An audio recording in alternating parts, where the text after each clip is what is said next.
In the coming days, President Barack Obama will hit the 100-day marker. This marker is somewhat flawed. President Obama himself has said he wants to be judged by his first 1,000 days, not 100 days, but it gives us a chance to assess the achievements, the disappointments of his administration so far. There has been swift and important action on a number of key fronts. In his first 100 hours, President Obama pledged to close Guantánamo, repealed the Global Gag Rule, and he then moved on to pass, however flawed, an important recovery and reinvestment program and laid the groundwork for a budget that could lead to real reconstruction and recovery of our economy. He has re-engaged the world in new ways with mutual respect, so refreshing after 8 years of swagger and bullying. And he has laid the groundwork for a new nuclear nonproliferation template. These are all important areas which give hope. There are two areas, though, which I fear could endanger the Obama presidency: the structure of the bank bailouts and military escalation in Afghanistan, one leading to a military quagmire, destabilizing Pakistan. The other could contribute to greater recession and greater popular anger in terms of the double standards for banks and the auto industry and people. We addressed these topics in a forum held in Washington, D.C. on April 22nd, Obama at 100. It was a spirited debate with Congresswoman Donna Edwards, Congressman Steve Cohen joining us.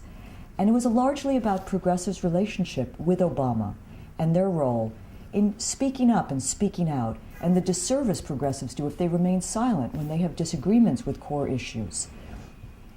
We took a number of questions from the audience. There were a few big topics and great questions we didn't get to. 3 questioners asked about Obama's progress on Israel, what changes have been made, what's necessary for peace, and if Obama really intends to change the game in the Middle East, doesn't he need to change course on Israel? Dita Smith asked about torture. Do you believe Attorney General Holder should prosecute Bush administration officials?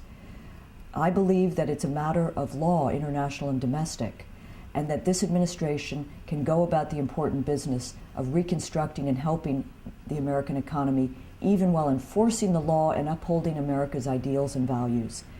Nate Lowenthal of the Roosevelt Institution and Barbara Bergman asked a question about the economy. The economic crisis has yielded dramatic new ideas for transforming the economy, and solving the crisis may require a radical departure from our recent economic order. What should the administration's vision be moving forward? My short answer: read The Nation and thenation.com in these last turbulent months. The most frequent question, though, and perhaps the most provocative, which was the subject of our debate and forum in Washington, is whether or not progressives are being realistic and dealing with political realities, the entrenched forces resistant to change, or should we be fighting on issues where we're not getting our way? As we leave the first 100 days and head into the next 900, that is a crucial question. For all the accomplishments so far, the hardest work actually lies ahead. There are going to be brutal battles on health care, on labor rights with the Employee Free Choice Act up, and on this budget with Democrats, too many of them fixated on reducing the deficit when we need to invest to rebuild and recover.